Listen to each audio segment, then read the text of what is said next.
प्रिय दर्शकों, आपको मेरे इस चैनल में हार्दिक स्वागत है। आदाब, प्रणाम and good morning to everyone. अभी आज मैं आप लोगों को संस्कृत शिक्षण कौशल के तहत इदम जो सर्वनाम शब्द है उसका प्रयोग बताने जा रहा हूँ और वाक्यों में प्रयोग। पहले इदम शब्द क्या है, इसका अर्थ क्या है, यह बता करके फिर उसका शब्द रूप और फिर उसका वाक्य में प्रयोग। इदम शब्द रूप आप देख रहे हैं।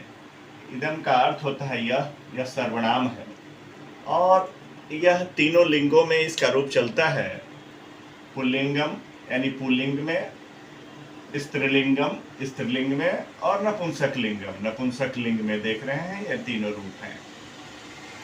यह तीन रूप एक वचन, द्विवचन और बहुवचन। हर जगह मैंने लिखा है एक वचन, द्विवचन, बहुवचन, एक वचन, द्विवचन, बहुवचन। तो बहुत बड़े क्लास के लिए नहीं, लेकिन जो बालक शिक्षार्थी हैं, अभी प्राइमरी स्टेज में हैं, अध्ययनरत हैं, वे चाहते हैं कि हम प्रयोग कैसे करें।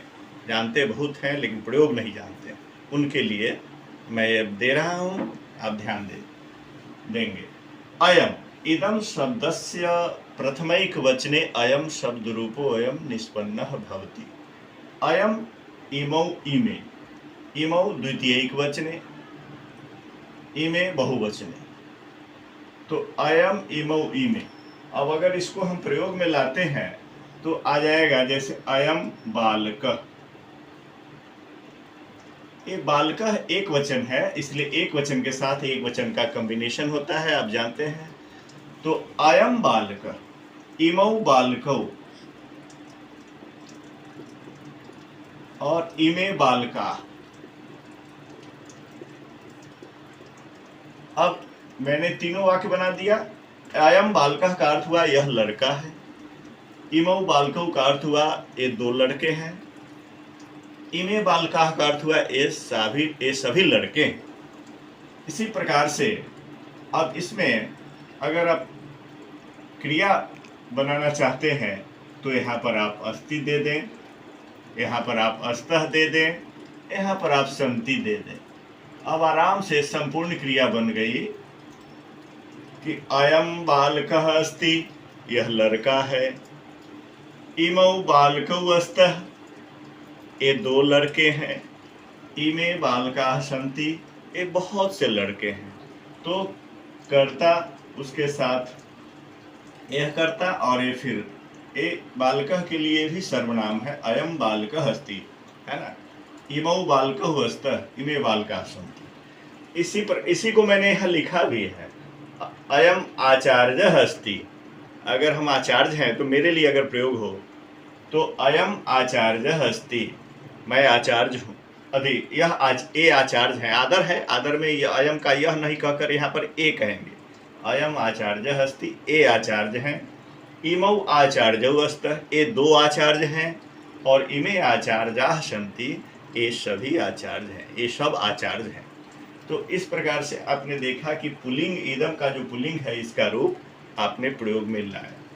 इसी प्रकार से आप इदम का जो स्त्रीलिंग रूप है इसका भी प्रयोग ला सकते हैं। ठीक इसी प्रकार जैसे कि हम आपको यहाँ पर मिटा करके दिखा दें। जैसे अयम इमौ इमे है, ये लिखा हुआ है। तो इसी प्रकार से हम आपको पुनः नया वाक्य बना दे रहे हैं। इसका अध्ययन हो गया आपको, तो इसको हम हटा देते हैं और इसके जगह पर हम पुनः वाक्य बनाएंगे।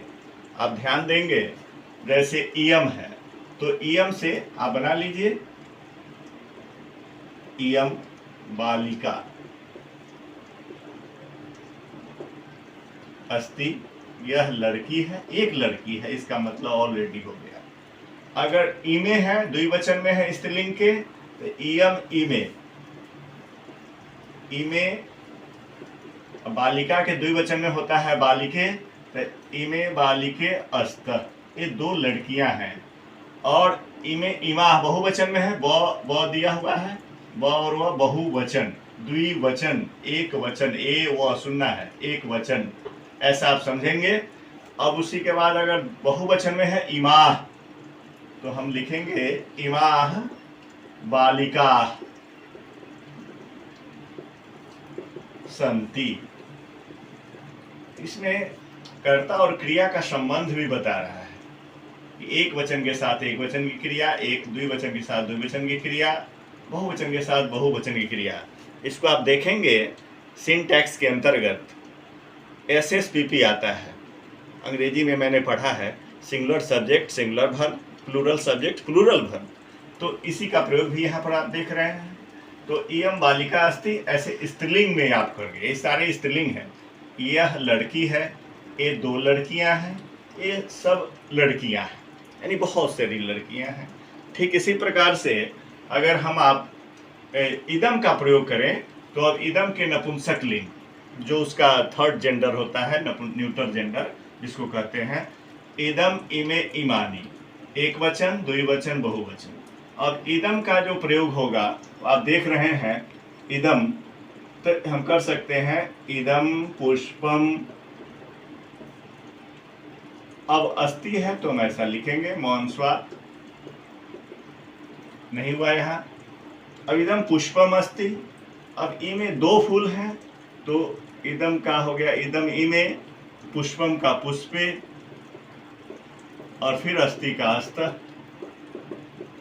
ये दो फूल हैं और फिर इसका इमानी है तो तुरंत दे दीजिए, इमानी पुष्पानी संति। ये बहुत से फूल हैं। तो आपने देखा ये नपुंसक लिंग में हो गया। नपुंसक लिंग थर्ड जेंडर, स्त्रीलिंग पुल्लिंग जो दोनों में से किसी में ना आए वह नपुंसक लिंग कहलाता है, न स्त्री न पुमान। तो इदम पुष्पम अस्ति यानी यह फूल है, इसकी जगह जो भी नपुंसक है। अब एक वाक्य हम जान गए बनाना, तो इस पर हम बहुत सारे वाक्य बना सकते हैं। अब इस पर हम कोई भी बना सकते हैं, अयम बालकः की जगह आप कुछ भी बना लीजिए, जो भी आपको बोलना हो। जैसे अयम बालः अस्ति, इमौ बालौ अस्तः, इमे बालाः सन्ति। फिर उसी प्रकार से आप बना सकते हैं, इयम लता अस्ति, इमे लते अस्तः, इमाः लताः सन्ति। इदम पुष्पम के जगह पर आप पुस्तकम बना लीजिए, इदम पुस्तकम अस्ति, इमे पुस्तके अस्तः, इमानि पुस्तकानि सन्ति। तो इस तरह से आपने देखा कि आप इदम शब्द जो सर्वनाम है उसका स्त्रीलिंग पुल्लिंग में, पुनः स्त्रीलिंग में और पुनः नपुंसक लिंग में प्रयोग मैंने बताया। और यह सर्वनाम शब्द रूप, और इस आधार पर आप बहुत सारे शब्द रूपों का निर्माण कर सकते हैं, बहुत सारे वाक्य बना सकते हैं। धन्यवाद, आज के लिए इतना ही। फिर मैं अगली कक्षा में इससे आगे की प्रक्रिया प्रारंभ करूंगा। उम्मीद करता हूं कि आप जरूर समझे होंगे, आपके लिए फ़ायदा होगा। इस लॉकडाउन काल में आप घर पर रहें, स्वस्थ रहें, और आपसे आशा है कि अगर आपको पसंद आए, आपको समझ में आए, तो आप इसे लाइक करें, शेयर करें और बेल आइकॉन को दबाएं, सब्सक्राइब करें। धन्यवाद।